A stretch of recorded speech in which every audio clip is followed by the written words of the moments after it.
Hello കൂട്ടുകാരെ, എല്ലാവർക്കും നമസ്കാരം. എനിക്ക് രാത്രി നല്ല പനിയായിരുന്നു കേട്ടോ. പനിയായതുകൊണ്ട് എനിക്ക് അടുക്കളപ്പണിയൊന്നും തീർക്കാൻ പറ്റിയില്ല. ടാബ്ലറ്റും കഴിച്ച് ഞാൻ അങ്ങ് കയറി കിടന്നു. നേരം വെളുത്തെഴുന്നേറ്റപ്പോൾ അതിൻ്റെ ഇരട്ടിപ്പണി എന്തായാലും എനിക്കുണ്ടായിരുന്നു. പിന്നെ ഈ പണിയൊക്കെ നമ്മളല്ലാണ്ട് പിന്നെ വേറെ ആരും ചെയ്യാനില്ലാത്തത് കൊണ്ട് ഞാൻ കുറേ നേരം ഇതാലോചിച്ചിട്ട് പിന്നെ പാത്രം കഴുകാൻ തുടങ്ങി കേട്ടോ. പിന്നെ എൻ്റെ ചാനൽ സപ്പോർട്ട് ചെയ്യണം, സബ്സ്ക്രൈബ് ചെയ്യണം, ലൈക്ക് ചെയ്യണം, ഷെയറും ചെയ്യണം. പിന്നെ കുറച്ച് ഗോതമ്പ് പൊടി ഉണ്ടായിരുന്നു. ആ ഗോതമ്പ് പൊടി വെച്ച് ചപ്പാത്തിക്ക് കുഴയ്ക്കാമെന്ന് കരുതിയിട്ട് ഞാൻ ചപ്പാത്തിക്ക് നല്ലോണം മാവും കുഴച്ച് ഞാൻ ചൂടുവെള്ളത്തിലാകട്ടെ മാവ് കുഴയ്ക്കാറുള്ളത്. അതാകുമ്പോൾ ഇച്ചിരിയും കൂടെ മയത്തി കിട്ടുന്നതുകൊണ്ട് ഞാൻ അങ്ങനെയാണ് കുഴയ്ക്കാറുള്ളത്. പിന്നെ ചടപടേന്ന് പെട്ടെന്ന് തന്നെ ചപ്പാത്തിക്കും പരത്തി ചപ്പാത്തി ഉണ്ടാക്കി.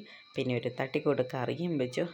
ഡെയിലി കറി എന്ത് വയ്ക്കും എന്ന് ഒരു വലിയൊരു ടെൻഷൻ തന്നെയാണ് കേട്ടോ.